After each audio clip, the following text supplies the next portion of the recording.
Shaggy's star continues to rise. His first hit, Oh Carolina, came out in 1993.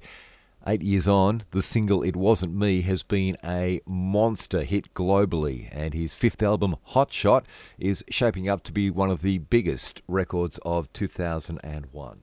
Now, Shaggy, the name is a fictional character. Can you tell us about how you became this person? The name Shaggy was a name I got from being in primary school as a kid.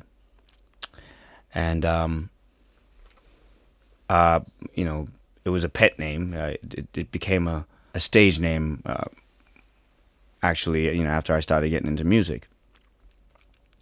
I remember when we did Oh Carolina, it was a huge hit. Our audience was a very mixed audience. And yeah, I was Shaggy, but, I don't think the whole character of Shaggy was developed during that time. I think it was after Boombastic, where I started noticing that my audience became predominantly women. And every time I shake my hips, I got a response. Prior to that, it was just a regular crowd. All of a sudden, I had to speak with the lover tone, and I was now, instead of Shaggy, called Mr. Lover or Mr. Boombastic or Mr. Romantic or Mr. In some cases. I think from that is where I started developing the Shaggy character. So we ended up, that's how the fictional character is, and it is wonderful to play that character because I pop into it each and every time. I could just be like, Yeah, Mr. Lover, darling, yeah, you come on over there, mop in the bucket, baby, flooding is coming, moist, It's very romantic, it's a very sexual character, it's very somewhat of an egoistic character, flamboyant, boisterous, and very much fun to play. So originally from Jamaica, came to New York when you were a teenager. How was that transition? The transition from Jamaica to New York wasn't that bad of a transition, for the simple fact that I lived in Flatbush, an area which is a predominantly West Indian area. So basically you had the same food, same music, same people. A lot more mixed culture because then though it was West Indian, there was Trinidadians and, all different races of people, cultures of people, I should say. But it was almost like Jamaica with tall buildings, and it got really cold. So it wasn't that much of a culture shock. Right. Well, it's probably not obvious with the music that you make, but you spent some time in the military. How was that experience for you? What did you take away from that time? Experience in the military was an experience that it had its good sides and its bad sides. There were pros and cons to it. It was good in one sense because it certainly was instrumental in the development of my character as a person. As far as my discipline and my assertiveness and determination and so forth. I got that. That was all developed from being in the military. It certainly was instrumental in my development as far as becoming a man. It was bad in the other hand because for the obvious reason that a war happened, and war is ugly, and war is at the last resort. I think they said the Gulf War was not really a war; it's a low casualty war. But one child from a mom or a dad is hardly considered low casualty. So I look at that as a very big price to pay. I think leaders should really look at war as a very, very last resort. So overall, if I had to do it again, I would still do it because of the outcome of who I am. Even though the experience in the war was a bad one, not a severely bad one, but bad one nonetheless, I still came out the victor for the simple fact that I gained knowledge, and with knowledge, it's wisdom. Well, as far as the music goes, over the past 8 years, you've been signed to Virgin Records, and that has come to an end. This is your first record with MCA. Was it hard to move on from the record company that made you a star? Transition from Virgin to MCA was not an easy one. I was dropped from that label. That doesn't sit well with any ego at the end of the day. But it was also one that was instrumental in my development again. It made me a lot more determined. Made me eager to prove that I was worthy, or I was not worthy of being dropped, so to speak. And I have no, I hold no grudges where Virgin is concerned. They were very much instrumental in the development of Shaggy from day one. Looking forward to even doing business with them in the future. We had some great times. I met some great people while I was there. I'm at MCA Records now, and they're great people here. I just wanted a label that would believe in Shaggy for the long run, and that was all we asked, to look at Shaggy as a career artist, as a star. I found that in this label, and that we're a family now. This is the new family. This is what we're looking forward to, and this is where I hope my career will end. I will finish it out on this label, being, of course, very successful. Well, sounds like the right move. The fact that you've had hits over the last 8 years, does that help when approaching a new album with a new record company, or is it more like starting afresh? Well, the fact that you have hits on previous albums, it is pretty much motivational, of course.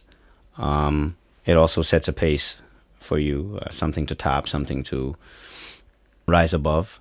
So yeah, I think it was instrumental in me trying to top it. Yeah, you want to you obviously write an album to do better than the last one, because the old saying, you're just as good as your last hit. And boy, my last hit is quite a hit. So hey, I'm pretty good now. Yeah, vindicated with a global #1 song. It Wasn't Me is entertaining. It's fun. When putting together the album, is there a message of fun? I think the theme on the album is overall entertainment. That I think is the theme of the album. It's an entertainment. A lot of people try to send a lot of messages in music and forget about the very important aspect of the music, which is the entertainment factor. If you want to have a good time and enjoy yourself, this is where the album, I think if the album wasn't entitled Hot Shot, a good name for it would be Mood Swings, because it certainly puts you in different moods from every song, from a hot shot all the way down to Chica Bonita. There are different styles and different fusions of music incorporated with reggae. If you're in the mood for love, you could definitely, there's songs on there that put you in that mood. If you're in the mood for a Latin flavor, there's Chica Bonita. If you're in the mood for just a great laugh, tongue-in-cheek, there's, of course, It Wasn't Me and songs of that nature. If you just want to party, there's Love Me, Love Me. I mean, there's so many things on there that makes the Shaggy roller coaster ride quite a ride. Yeah, and the song It Wasn't Me has taken you on a pretty big ride too. Already, after only around 3 months, the song has sold 6 million copies worldwide. How has that made a change to Shaggy? My life has changed a lot since the success of Hot Shot album, for the simple fact that I'm a lot busier now. I haven't had time to quite enjoy the fruits of the laborers yet, but I'm sure it's being enjoyed. Yes, and as far as the success is concerned, so that would be the major change right now. We've been around the block quite a few times now, so there's not much of a surprise right now. Yeah, if you look back at the success of the Bombastic record in 1995, how does it compare to Hot Shot now? As far as the success today, I would say it's quite surpassed a lot of people's expectations. It certainly has surpassed my expectations. I mean, I was just basically expecting to top the Bombastic album, but 6 million records is quite an accomplishment and very, very much overwhelming. So I'm extremely pleased. I'm sure you can notice from my ear-to-ear grin. Yes. Now, have you ever used your own advice? And I'm talking about the advice you give out on the single It Wasn't Me. Would I use the advice of It Wasn't Me? Hey, I don't think I've ever done that, really. Or maybe I have, but I tell you what, at any man in that situation, it's amazing what pressure does to you. You would say, it wasn't me, it'd be everything. You'll find any excuse to get out of it. And 90% of the time, it doesn't work. So as genuine advice, it's not recommended. The song features Rick Rock. How did you guys get together? Rick Rock is a songwriter out of Jamaica. He's now a singer-songwriter. He was a songwriter first in his book, and I think he still refers to himself as a songwriter first. He was introduced to me by a mutual friend of ours, I should say, which is Brian and Tony Gold, who are my background singer. We were in the studio, I think it was Mixing Lab in Jamaica, and I wrote a song. And I remember trying to figure out a bridge of the song, and I had a couple of melodies, and we started throwing melodies back and forth and words back and forth. And came up with a bridge, and I was pretty impressed with his ability. He was pretty impressed with my ability also. It felt really good, and we started writing songs from that point on. How Rick Rock ended up being on It Wasn't Me was the one that did all the demos for all the songs, for all the singers, and Sting, who was the producer of the track, heard it and decided, hey, we should probably keep Rick Rock on it, and that's how he ended up being on the track. And that's not the only successful song on the album. People might be surprised to know there's 5 hit singles from this album in America. There was a couple of songs that were released for soundtracks. One such track was Love Me, Love Me, which was from the Stella soundtrack, How Stella Got Her Groove Back soundtrack, which was a top 5 hit in America. And the next song was Hope from the soundtrack from The Love of the Game, Kevin Costner's movie. Obviously, Dance and Shout, which was the first single from this project, which was quite successful in a couple countries in throughout the world. Canada being one of them, Italy being one of them also, and Japan. Then there was obviously It Wasn't Me, and now Angel. So we've done quite well. So you buy this, it's almost like a Shaggy Greatest Hits anyway. Well, that's a sign of a good record. The reggae feel of the album, reggae seems to have its moments. It comes and goes. Do you think reggae has a universal language? I think reggae music does speak in a universal language, but I think all music does. I mean, reggae's got quite a culture to it. It's not just a music, but it's a movement. It's a way of life. You go to reggae concerts. You're not just going to a concert just listen to music. You smell it in the air, the food, the colors, the attire, the dressing, just the whole vibe, the love. It's a look. It's a feel. It is definitely a way of life. It's one of the oldest music. I think reggae is more the mother music for a lot of music. Certainly, where hip hop evolved from. Dancehall is, of course, a very much a birthchild of reggae music also. Like a celebration. And, it is a feel good type of music, and I think that's why it crosses all barriers. I mean, there is no formatting this music because it kind of fits all format. Everybody listen to reggae, they just look cool. What do you think? Do you think your success will have a positive effect on the acceptance of reggae music in the rest of the world? I think the success of Shaggy does have an impact on reggae music itself. I also think that there are many people before me who have done their job and done it to the best of their ability to help pave the way. We're all reggae ambassadors. Once you step outside that little circle of Jamaica to present this music, you're now an ambassador of this culture, this reggae culture. Bob Marley, who has done it, people like Peter Tosh, people like Jimmy Cliff, Maxi Priest, of course, who they've all done their part. I, on the other hand, have been very successful at this, and probably a lot more successful than a lot of my peers. And I think the impact is always a positive one. Well, after travelling the world and all the success, how much of Shaggy is still Jamaican? All of Shaggy is still 100% Jamaican.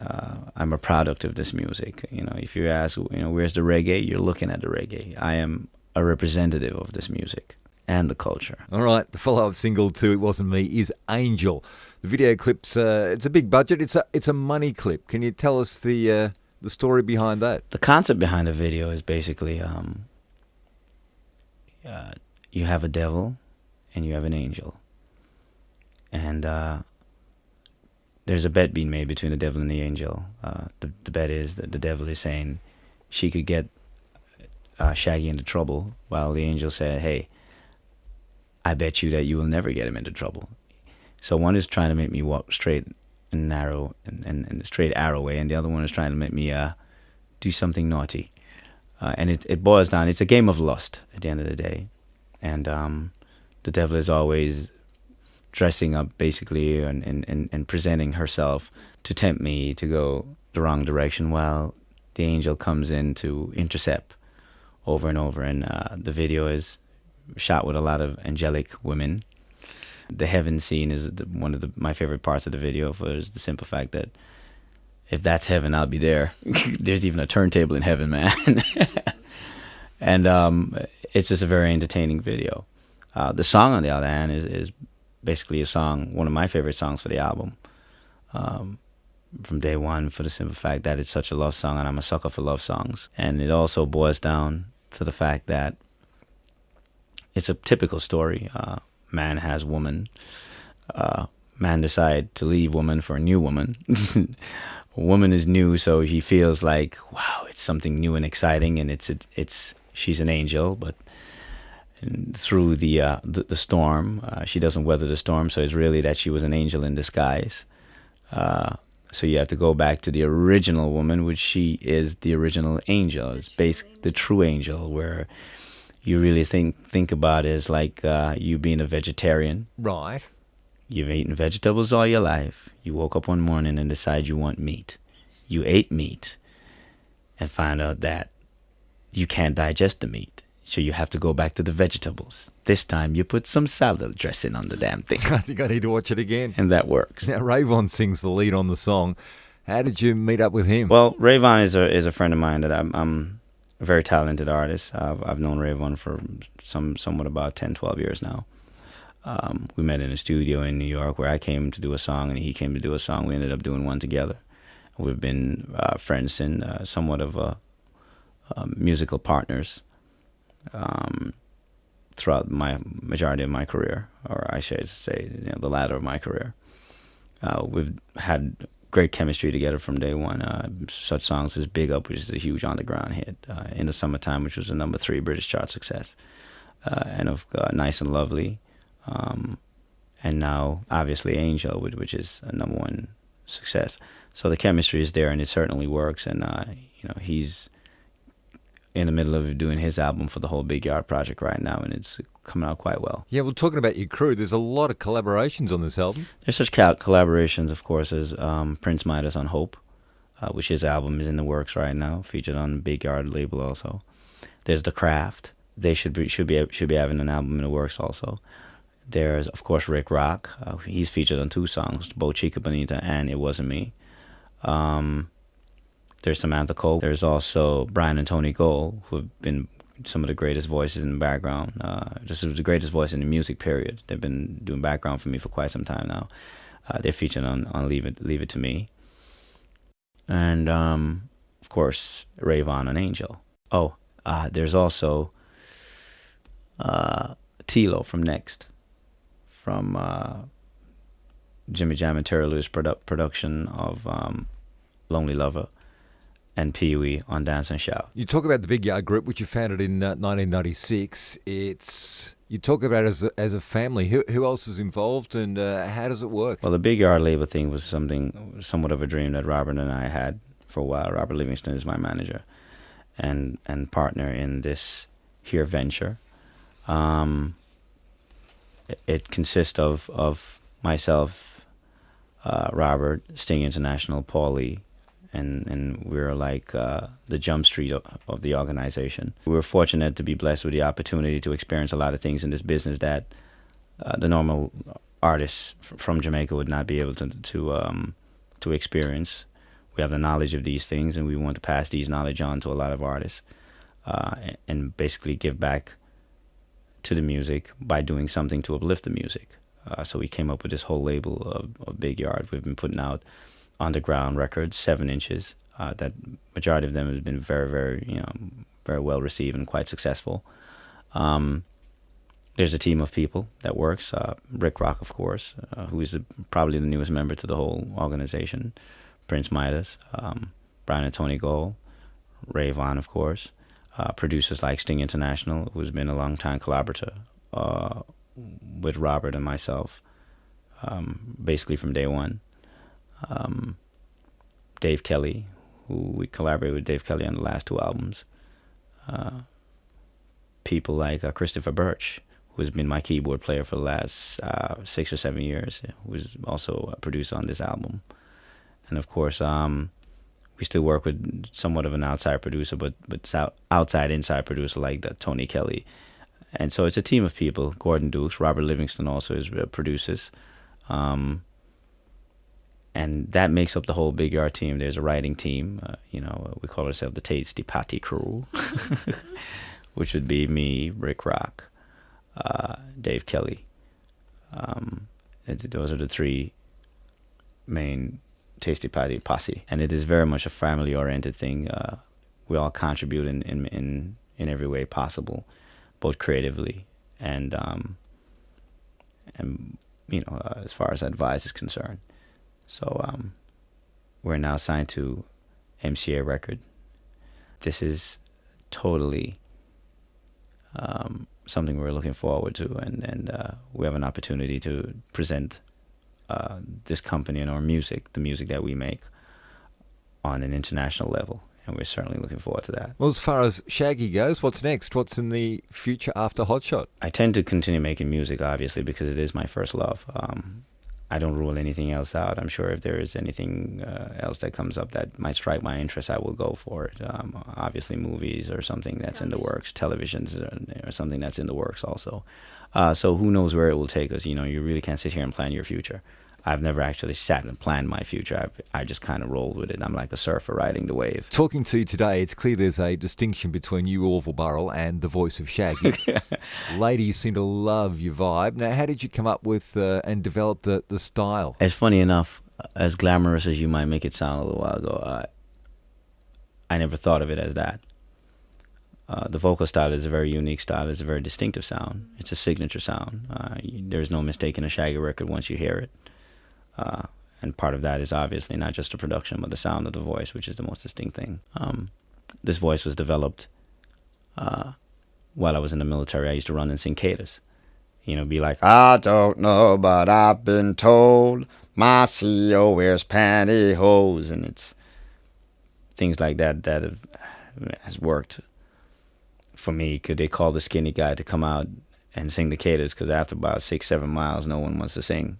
Little did I know all that time that I was doing it for the last 4 years, of me being in the military, that it was voice training. The very first time I did a record with that tone, it was "Oh Carolina," and it was such a huge hit that's the Shaggy sound was born right there, and I just basically perfected it, the whole art of doing it. And adding new things, a new vibe to it, and what is unique and what is startling to a lot of people is the fact that I don't speak like that normally. So the normal question would be, does it hurt? No, it does not. So developing what you call the character of Shaggy, what were your influences? My influences are from many people. I have influences not in the sense that I emulate them, but in the sense that I admire them for their achievements. Obviously, Bob Marley, because and quite a genius, within his own right. But I don't think we have similar styles at all. They're people that I admire, such as Toots and the Maytals, Jimmy Cliff, Gregory Isaac. I'm a big fan of Greg the Cool Rule. I think that's where I get my old meet me at the corner. He's got that whole sexy thing going where Gregory's concerned. Super Cat, of course, just being one of the dopest DJs with voice, with a very piercing, cutting-edge type of voice. As far as songwriters, I like a good song. Billy Joel has always been a favorite of mine, just for the simple fact that he's just the wickedest songwriter. Stevie Wonder, of course, but not in the sense that I emulate their styles at all. And then sometimes I'm inspired by people who are not even stars. I may be on the road and see a guy just singing on the street, collecting money, and he's doing something that totally impresses me. And I walk away with a very strong impression and a lasting impression that it influences my style somewhat. It's all about ideas, Finally, just on the songs, they seem to be rooted. They're not political and they're not movement driven, but they seem to be rooted in irony and a bit of humour too. How important do you think humour is in song selection? Humor is very important. I think, it's the same old joke, same old sort of story. Once you tell a joke, it's funny the first time you hear it. Hear it again, it's not as funny. Humor is great, but you got to do it in a way to where the joke doesn't get old. And that's where the clever songwriting comes in, how to do that. And we seem to be able to connect very well when doing that. And if ever someone looks at me and say, hey, where do you get a formula? Or is there a formula? I can't say whether or not there is a formula. I make music somewhat in a selfish form. You make music to your liking and to your taste. Sometimes you compromise here and there, but for the most part, I've learned that you really have to like it yourself, and hopefully it connects with the audience. Well, it just so happens that we've always been connecting with the audience, so that's great.